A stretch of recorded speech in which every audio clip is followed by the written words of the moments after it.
Dogu Parasek, chairman of the Patriotic Party of Turkey, said China's rise from an economically backward country to the world's second largest economy is a miracle. Çin mucizesi diyor buna bütün dünya. Çok önemli. Yani yalnız ilerici dünya, yalnız emek dünyası, yalnız sosyalist, bilimsel sosyalistler değil.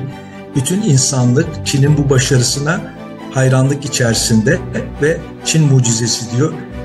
Parasek has visited China 14 times since 1978. He said every time he came to China, he was amazed about its social and economic development. As China embarks on a new journey towards socialist modernization, Parasek believes that China's modernization is a peaceful development based on a win-win understanding for the rest of the world.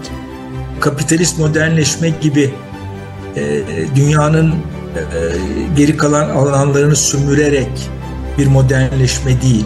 Yani kapitalist modernleşme sonuç itibariyle Afrika'nın, Asya'nın ve Güney Amerika'nın sömürülmesine dayanan insanlığın geri kalan iklimlerini, kıtalarını da aşağılara bastırmıştır. İnsanlığın bütünüyle el ele ilerleyen ve barışçı bir modernleşmedir. Bu bakımdan da insanlığın geleceğine ışık tutmaktadır.